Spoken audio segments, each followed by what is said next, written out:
Okay, it's about 4:30 p.m. Eastern Time. I'm going to get started. Welcome, everyone, and thank you for joining today.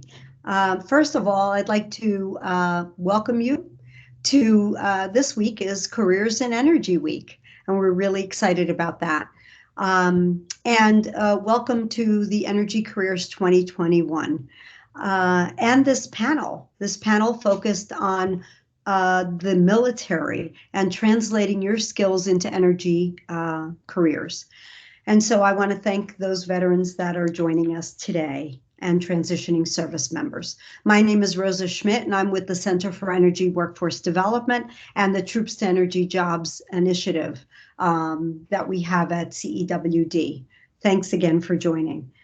So before I begin and I introduce my panelists, which I am so excited about having today on the call, I'd just like to ask if you have any questions. We will have a Q&A session at the end. Please feel free to click on the bubble, the conversation bubble, and type in your question. We will be able to monitor that and ask those questions of the panelists throughout the panel discussion or at the end. So we welcome your questions. Feel free to add them to the discussion here. So without further ado, I'm going to go ahead and introduce my panelists. So first, James Simpson from Pike, and James is the Manager of Talent Acquisition and Veteran Affairs.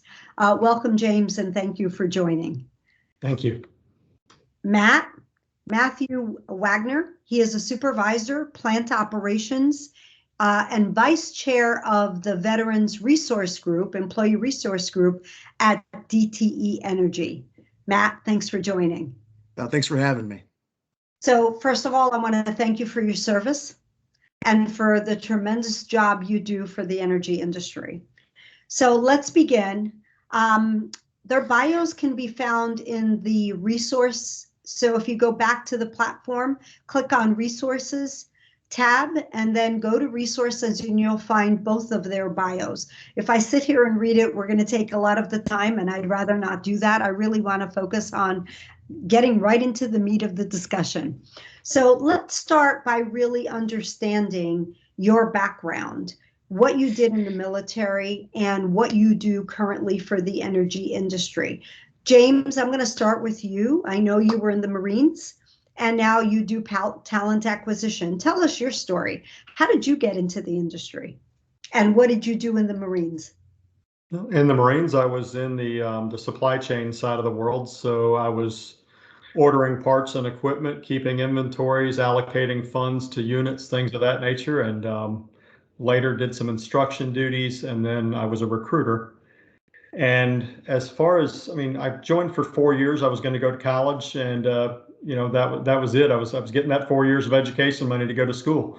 24 years later, I stumbled out of the Marine Corps into the workforce, and my path into energy started with my first job coming out of the Marine Corps, which was working in the transition office on the base, helping other Marines apply for jobs, college benefits, things of that nature. Then I went to the state of North Carolina and worked in a veterans program with them for a couple of years, gained a lot of information about the federal government and policies, programs, funding, and things like that were available. And then I met the guys at Pike were building out a veterans program as I was working at the state. And my job as an employee of the state was to help employers build their programs. So I was all on board. It was my job. I was happy to be there. And one day out of the blue, they called and said, "Hey, you've given us a lot of assistance. You've helped a lot. How would you like to manage it?"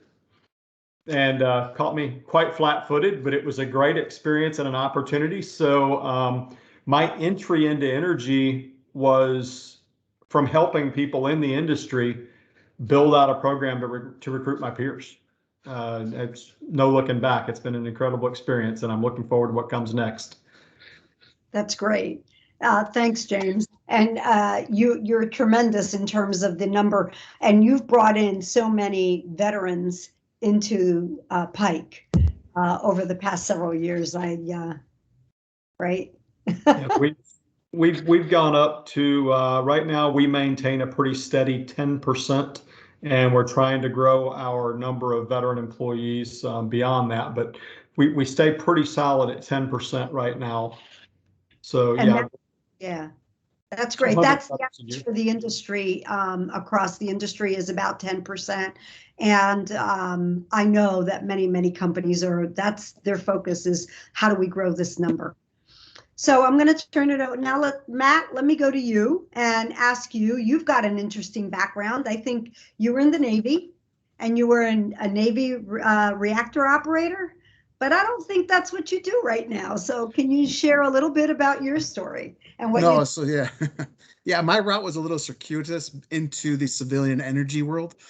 So I started in the Navy as a reactor operator in 1996. Very much like James, I joined the Navy because I did not have I wanted the money for college, right? So I didn't have the money and I needed to get it somehow. I ended up spending 9 years in the Navy as a reactor operator in various positions, reactor technician, engineering watch supervisor, things of that nature, and then a little bit of training I did in South Carolina, and then I exited the Navy in 2005, where I left the energy industry altogether and ended up working in automation.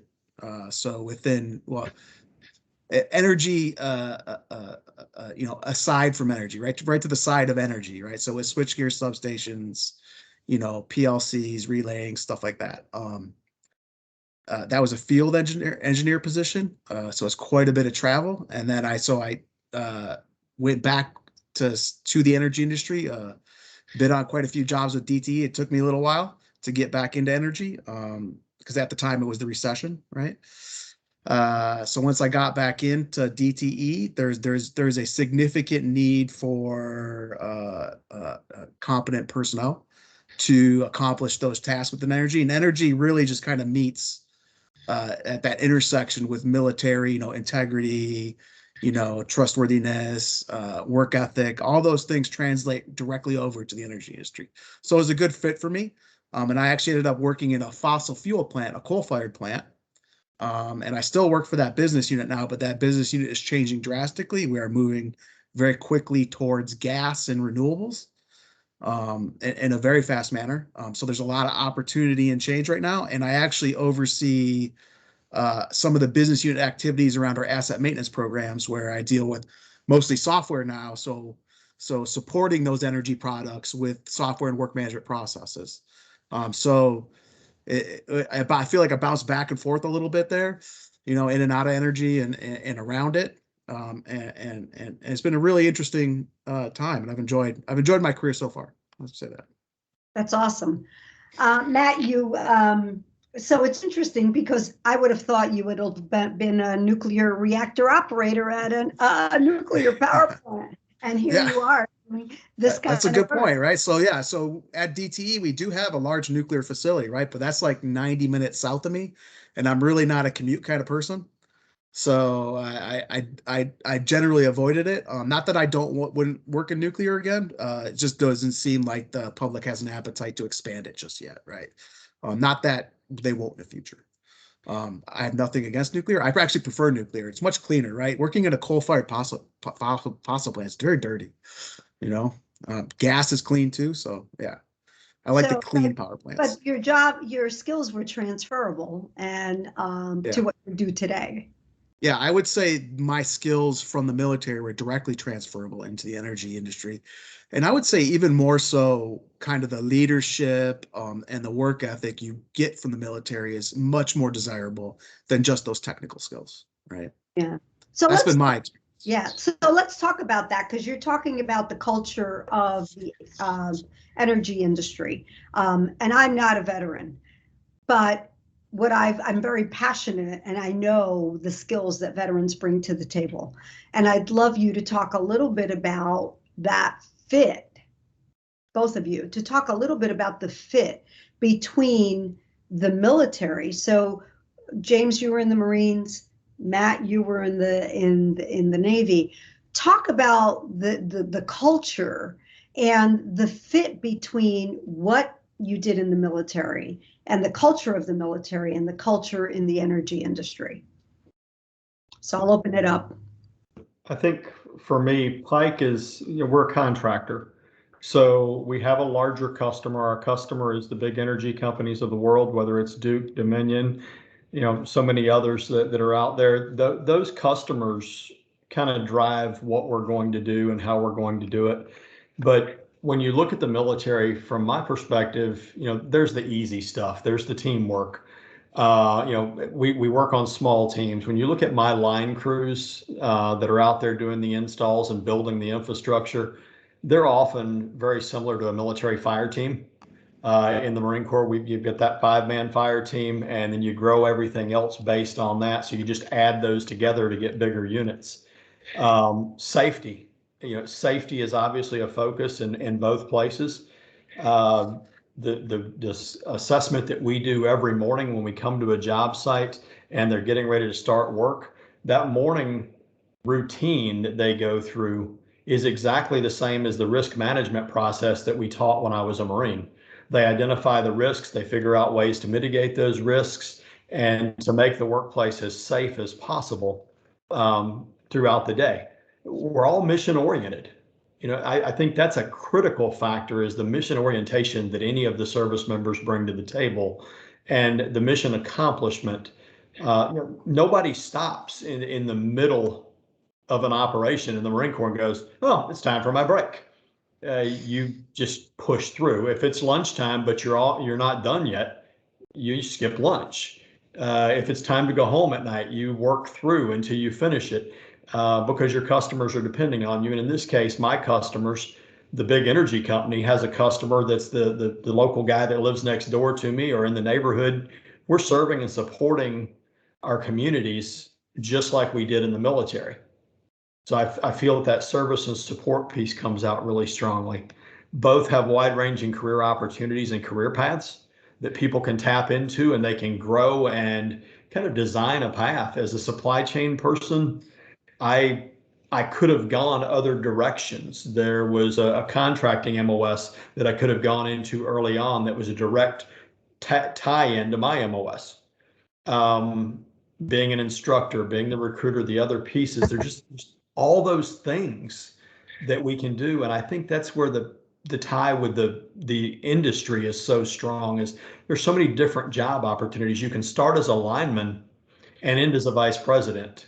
Or a president. There's so much room for growth that they need to see the career path that's in front of them and the options that are there, because every decision you make in your career is going to lead to an alternate point somewhere, which I find is incredible, because you control your future. You get to determine where you're going to be next. I'll hush and let Matt throw some stuff in there real quick, and then we can jump in again. Yeah, I think I like what you're talking about, the small teams, the fire teams. That makes that directly relates to military experience, right? So we typically build our teams around doing the right thing, and you need to have a level of autonomy and be relied on to do the right thing, especially when you're working in an environment that's extremely dangerous, right? We're working around, medium and high voltage, and that can be extremely dangerous, and safety needs to be your first and foremost thought, right? I know that the veterans and the military folks that I work with, their number one thought is safety, and they'll have no problem speaking up if there's an issue, right? They'll let you know exactly what's wrong, right? They have that level of integrity and that level of commitment, right? We'll say to speak up when they have to, right? And that, I think that's really important. I will say this, like James was saying, there's a number of different paths within the energy industry. Because our product, our mission, that the people we serve, they rely on our product. It's not like we can just, stop making widgets. We can't stop making power, right? You know what I mean? It's necessary. It provides it's the energy that fuels our lives right now. It fuels all the things we do. That electricity, we're only going to become more reliant on electricity, right, as we move towards more electric vehicles. So there's a lot of opportunity, and there's a lot of different there's jobs that are in our company now that didn't exist, 10 years ago when I joined our company. There's a whole bunch of new jobs, so that, and all those different career paths are open and available to everybody, especially veterans. Right. And the growth opportunity, and then the service to the community. And I think that's the other piece of it, where we are there. And if we're not there, so, energy, the restoration, storm restoration, Yeah. we're there, everyone else is like, okay, don't get on the road, stay home. And we're there, when there's a storm, we're there recovering and making sure that the power gets turned back on. So that service to the customer. It's great. Yeah, there's a direct correlation. Uh, Matt, we also do a lot for our veterans. And I mean, many of our companies have employee resource groups. And Matt, I know you're the vice chair of the resource group. Can you talk a little bit about, for the audience, what is an employee resource group, and some of the things that your group does for your company? So an employee resource group is a specific, it's almost like a club you can join within your company, and they're usually focused around certain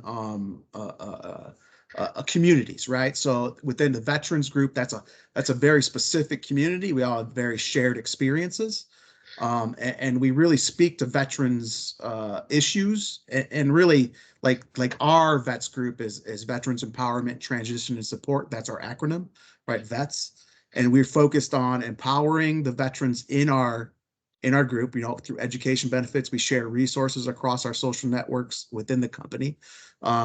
We help to transition. We're in the process of standing up a mentorship program. So if you join DTE, you're assigned a mentor from our group, somebody you can liaise with to help you navigate the corporate world, right? Because it was an extreme shock when I left the military, as it is for most people I know, right? So it's a completely different environment. So we want to support people there, and in general support our veterans, right? So we interface with a lot of our VSOs, a lot of the VFW halls and American Legions, and we have members in all these places. And if they see something come across where we can assist, we do so, right? So like last week, we built a ramp for a recently disabled World War II veteran. We had one sitting on the side that was about to get thrown away, a temporary structure. We went and put it on this young man's house. Not young man, he was, but so we just took half a day and did it, right? And our company, our leadership fully supports those activities, right? Because it's good for our community, right? Yeah, that's basically what the ERG does. Also, if you're part of the steering committee, or within DT at least, if you're part of the steering committee or the leadership of the Energy Resource Group, you get to be a part of the DEI Advisory Council, which kind of informs DEI initiatives in the company, right? So we get to have a voice in that process. We get to be that base foundation for HR as we tackle some of these initiatives, and it allows veterans to also interface with HR, which is good for us. Yeah, and DE&I, for those of you just curious, is diversity, equity, and inclusion. And that is something that every single energy company is focused on. We are looking at developing a roadmap for change for the industry, for diversity, equity, and inclusion. And veterans play a key role in representing that veteran community and making sure that their perspectives are heard, and that there is equity and inclusivity. Yeah, exactly. Right. So specifically within veterans, we don't get a choice but to be diverse. We are diverse. So we actually overlap with a lot of the other ERGs and do coordination efforts and stuff like that. So we have a group called Abilities in Motion, which we interfaced with on, World Hearing Day. They run the 3M earplug thing. We did an article on that, and that goes out to all our members in the broader group. So there's a lot of opportunity to liaise with other groups as well, across shared interests. That's awesome. Thank you. For those employers that are looking at, at diversity, I mean, when you look at the military and you look at the cross section of the world that we represent, I mean, you've got all the sexual orientations are represented in the military. All of the religious affiliations are represented in the military. All the races and ethnicities are represented there. So it's very diverse by nature. So when you go in and you tap into that community and you start having veterans helping other veterans get into the organizations or into energy, you're you're going to bring diversity in. You have no option. It's when you tap into the military, you tap into a diverse group that doesn't see those things. You go to boot camp and everybody sleeps in the same quarters, no matter what you are. It is what it is. So I think that's a lot of what we bring to the table is that, I don't know, I don't want to say we're colorblind because we certainly see each other, but we don't look at each other as being different. We're equally capable. And I think that's the key. Yep. Thanks, James, for that. And I think for the audience that are here, the energy industry understands that and wants to bring in veterans. What I find from my perspective in working with the Troops to Energy jobs and what I keep hearing is that veterans, we know they bring lots of skills. They bring value to the organizations. The problem is that we don't think veterans know about our jobs. They don't think they can do our jobs. They have skills that they don't even know that they have and that are valued by the industry. And, I'd like to have you talk a little bit about the different opportunities that are available to veterans in the energy industry, because I think Matthew, you as a nuclear reactor operator knew about the energy industry. I think James, you were a recruiter, so you probably knew recruiting or supply chain, and you wondered, supply chain, energy industry, but that could be a direct correlation. But then there are folks in the military that are doing work that there might not be a direct correlation, but they have skills that are very transferable back into the industry. So so it's very hard for them to determine if there is a match between the skills that they have and the jobs that are available. So I'd like you to talk a little bit about what are the jobs that veterans can look for and the wealth and breadth of jobs available in the industry that veterans can apply for. And James, go ahead. Go ahead, James. Yeah. Go to Matt. You certainly said it when you said wealth and breadth of jobs that are available. That's, this topic, you and I both know we spent 2 days talking about it and barely scratched the surface in a meeting with our peers. So it's, when you look at the roles, I think it depends on where you're coming from. But certainly if you're I always start out with a really easy one. Are you a four walls and fluorescent lights kind of person? Or are you an outdoor small teams kind of person? Because there's certainly a deviation there. That's your first subset of folks. So for Pike and for the industry in general, I've got line crews that are out there building the infrastructure. The entry level positions may have different names in different companies, but when you read the descriptions, you'll get a feel. We have a groundman, we have a sea lineman. Those two positions, if you've done a little bit of training, you may be able to pick up as a sea lineman, but most people come in as a groundman. Anyone that wants to work outside in a physically demanding environment on a small team, helping build infrastructure, working with their hands, that's the key.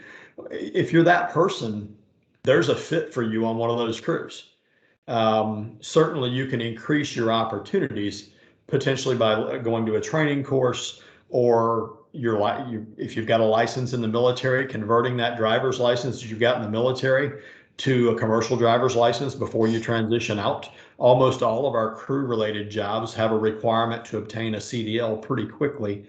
So that's an easy training or an easy conversion that you can make to make yourself much more accessible to the industry on an immediate basis. So any of the combat arms folks who typically don't want to be boxed into those four walls that we were talking about a second ago are great for those types of fields. But I don't limit it to that. I've had administrators who were tired of sitting at a desk because that wasn't who they were, who wanted that outdoors environment. There's so much more to who you are than your MOS. But a power engineering technologist, those technologists, I think about my aviation maintenance folks that are doing aviation electronics, Matt's folks that would have been doing the shipboard electronics maintenance, and the electricians, and all the different opportunities that they had. The guy that's working on the electronic systems on the different vehicles, all of the different electronics technicians know how to read a technical manual. They know how to identify, they know how to read circuits. So they can read a line graph of what a circuit looks like and be able to tell you what that is. So all of them can plug in as a power engineering technologist, but pretty easily, because we're reading a technical specification from the customer and then creating a design based on what they've told us we need. So there's a blow up of what all the parts are. My motor transport mechanic used a technical manual and a blow up of parts to identify what parts were needed to fix a truck. It's a very teachable skill. The engineers, of course, if you graduated an academy or you graduated college and became an officer when you joined, or you graduated college in the military, we've always got room for engineers. Matt was going to say something, so I'm going to hush real quick. Yeah, that's a good point about engineers, but within the power plant industry, and as we transition kind of these new models of power production, those skills, especially around electronics, are hugely important. Everything is becoming more connected. It is becoming more integrated, right? A lot of our operators that were once just operators now being asked to do maintenance as well, which is a direct correlation to the military, right? There was no difference between operations and maintenance in the military. You did both. And we're kind of going to that model in the energy industry now, right? Some companies are ahead of others on that, but we are definitely moving in that direction, right? And I would like to also emphasize that there are apprenticeships out there as well. You can, and your VA benefits will pay for those, right? Especially around, and the linemen are in a huge demand right now. Every skilled trade I couldn't find an electrician right now. I'll tell you that right now. So if you have any inclination to enter the trades, I would highly recommend it, because you don't have to stay there. You could go to the trades, get your journeyman license, and you can always promote out, or put yourself on a different path. I've changed paths quite a few times. So it's definitely possible. But getting your foot in the door, learning the industry, learning the nomenclature and how we talk to each other and those things, that's super important.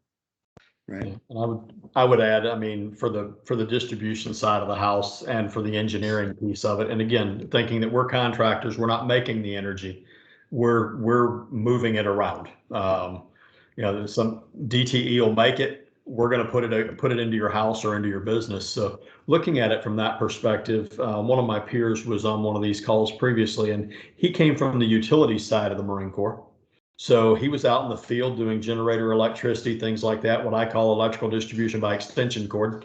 But he knew how to work on the generators. He knew how to do the power distribution. He knew what the power drops were depending on the distances that he was going to run something. So he had a great amount of knowledge. He just didn't know the words we used in our industry. So he joined us as a technologist. He was going to school at the same time.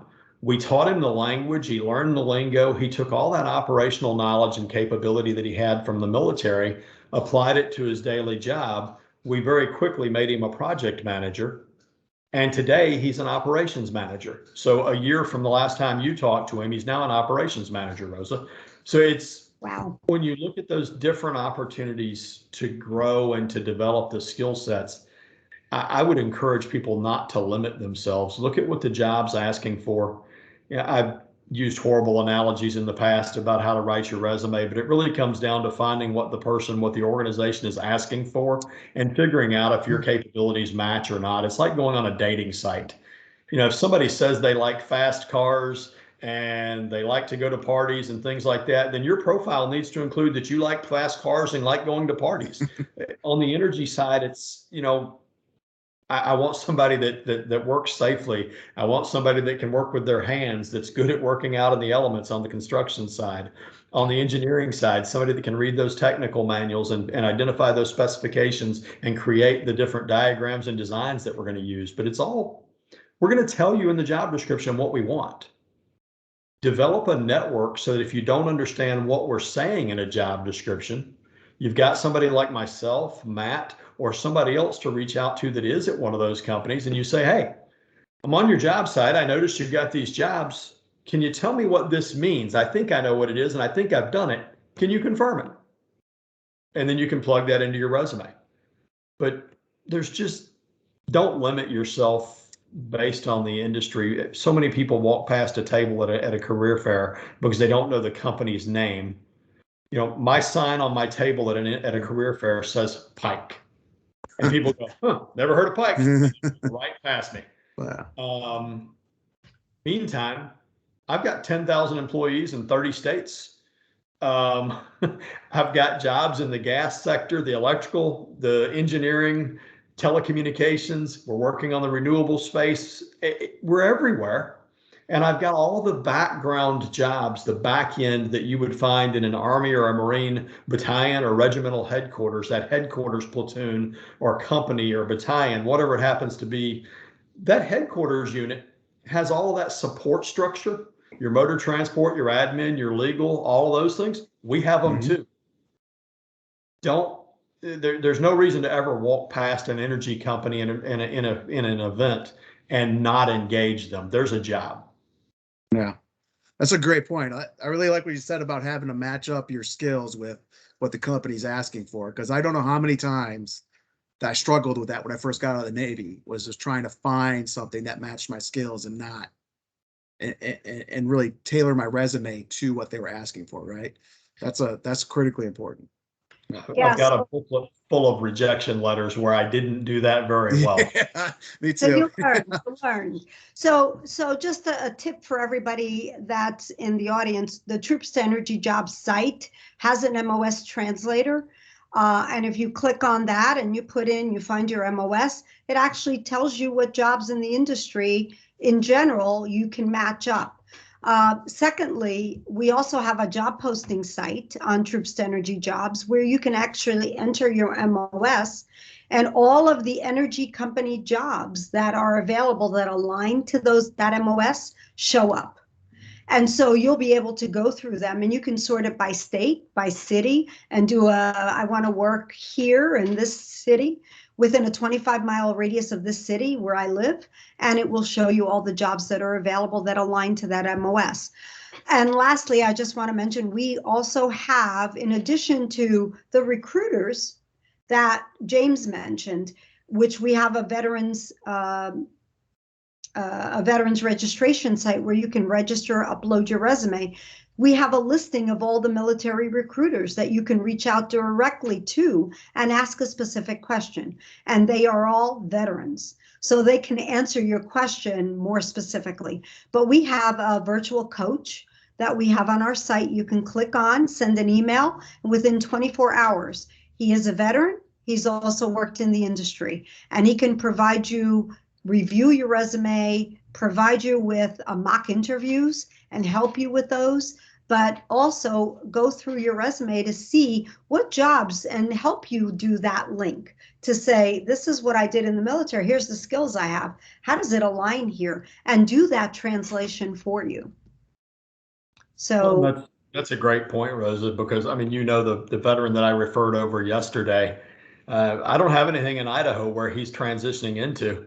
So I used the site. I went to the Troops to Energy Jobs, went to the job board, looked up his home zip code, found the locations where there were jobs within a reasonable commute of where he lived, identified the companies, and then I went to the registration page that you were just mentioning where the veterans can register, and found the company reps that I was able to connect with there.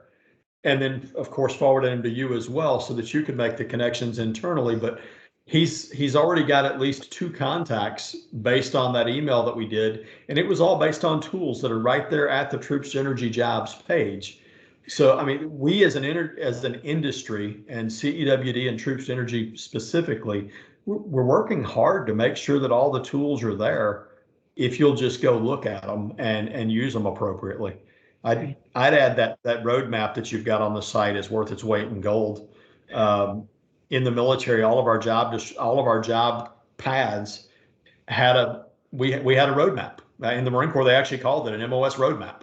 So what you've developed for the energy industry is very similar to that. I could take that roadmap as a young Marine coming in and identify exactly what I needed to do along the pathway to make it to the top end of that career spectrum within my career in the Marines. And I think that you've very effectively created that for the energy industry at Troops Energy Jobs. Yeah, and I just want to say that I think you're absolutely right. One of the most important things one other thing that I do hear is veterans often say, I have to start at the bottom, or do I have to take an entry-level position? And in some cases, that is what's available. And I think I heard, James, you say a foot in the door. And, I started, and I'm not a veteran, but I started in an energy company as a clerk, the bottom of the barrel.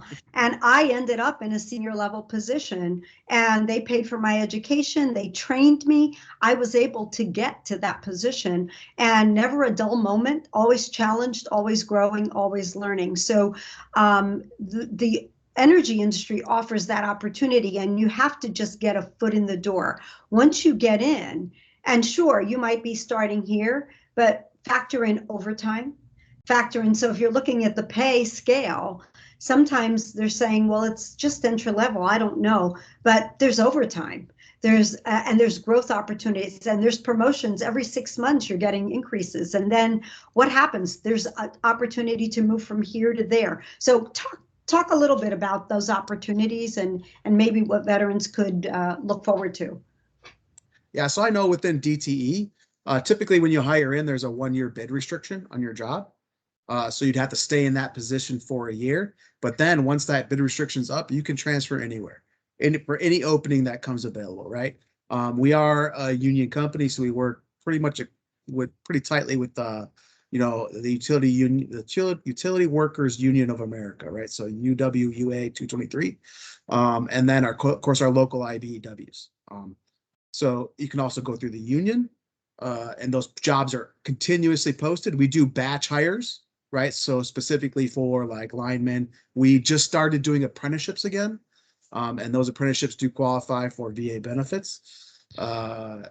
Yeah, that path, once you get to the energy industry, you can write your own ticket, right? That's the way it works here. I mean, there's so much opportunity.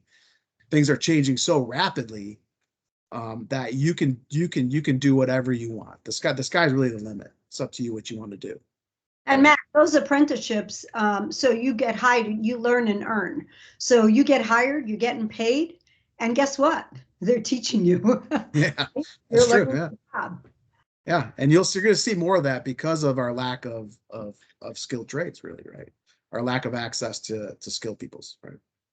Yeah. And I think I agree. I mean, the apprenticeship, certainly Pike's got a nationally recognized apprenticeship program. Just like you mentioned, Rosa, we hire you as an employee first, and then we register you in the apprenticeship. And you get the access to your GI Bill benefits to draw a housing allowance, which will help offset those initial wages where they are a little bit lower and might not meet your salary requirements. But what I know is that, a guy that does 4 years in an apprenticeship, or a girl that does 4 years in an apprenticeship, um, I'm not proud to say I left the Marine Corps at $86,000 a year. And what I can tell you right now is if you look at the pay scale for somebody that's been in the energy industry as a lineman for 4 years that's completed their apprenticeship program, they're making as much or more than I was after 24 years of service. And my first job out of the military was a $50,000 a year job. Meanwhile, a young person who's gotten out of the military and gone through an apprenticeship, at their second or third year of the apprenticeship, they're already beating what I was making with 24 years of service and a master's degree. It's crazy not to look at those entry-level opportunities as a growth option. And from there, you've got those jumping off points. Someone that's been a lineman in the field can be a project manager on the engineering side or on the construction side. They can be a construction manager. Someone that's been a project manager can be an operations manager or an operations supervisor. They can, if they stayed in their career path as a lineman, they're going to be a foreman. They're going to be a general foreman or a superintendent, different words for different companies. But there's so much growth opportunity.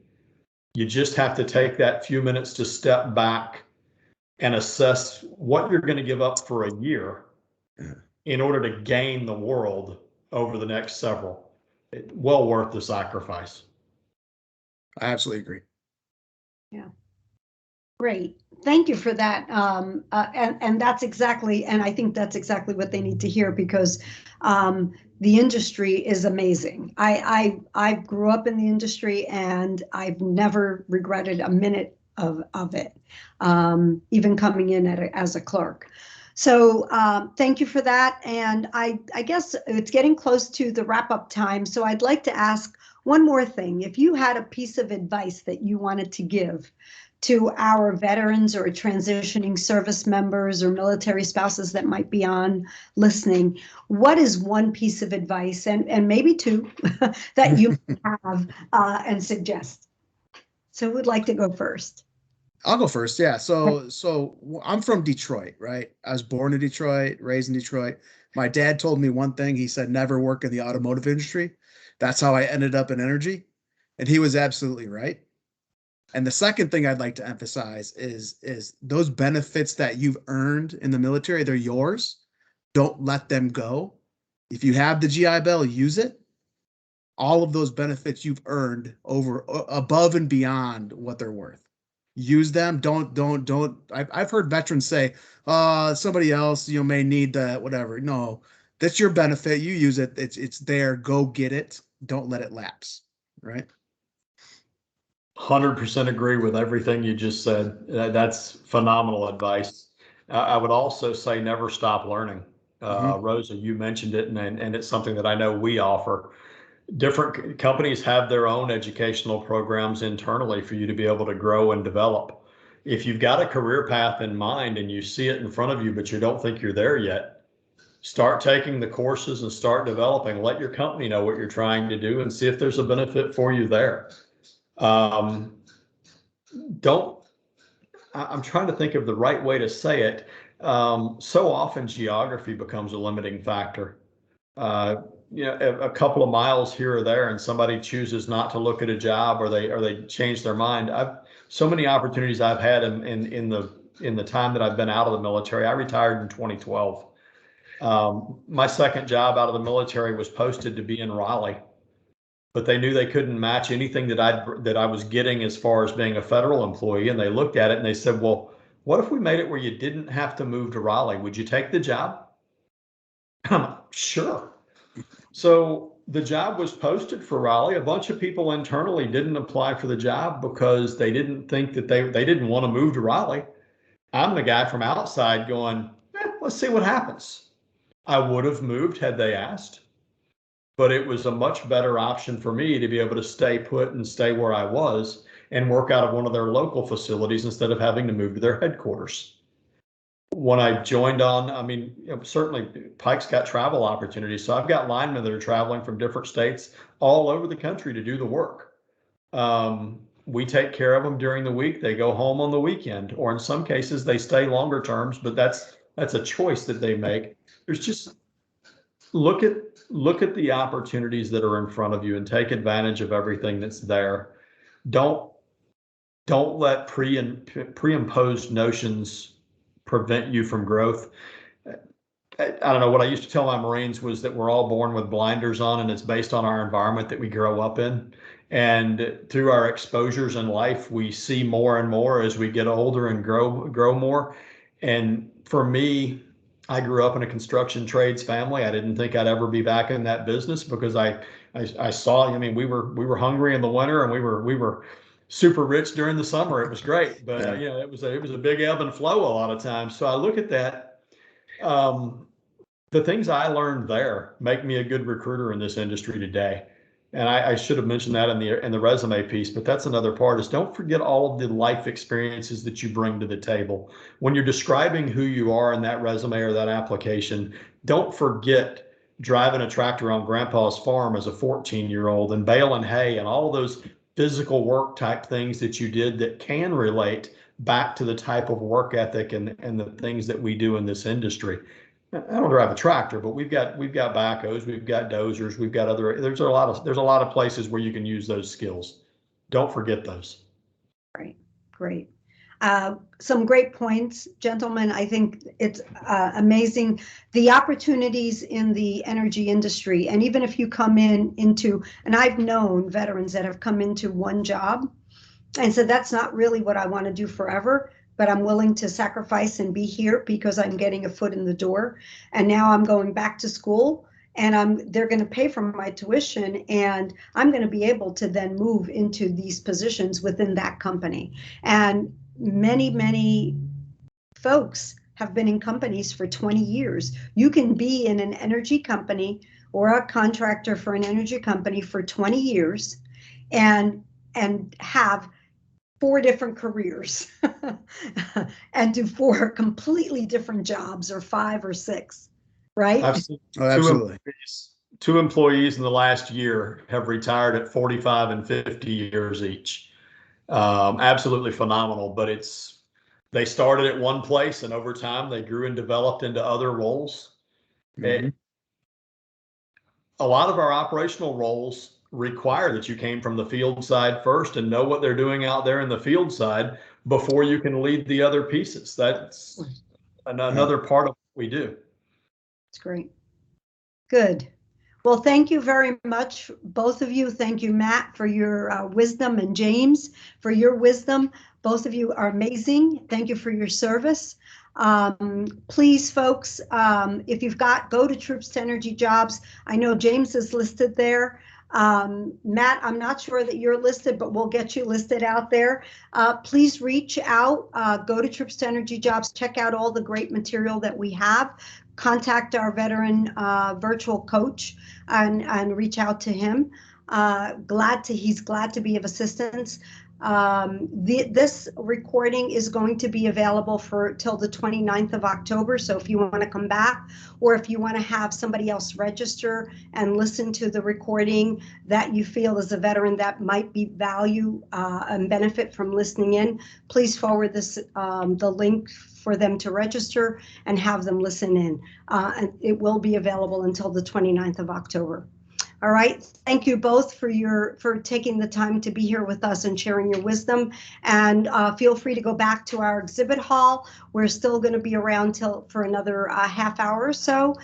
Reach out, check out the companies that are hiring, check out our website, the job posting board. And thank you all for coming and attending. Thank you, gentlemen. Thank you, attendees. Have a great day. Thank you for having me. Bye-bye. Thank you, Rosa. Take care. Bye. Bye.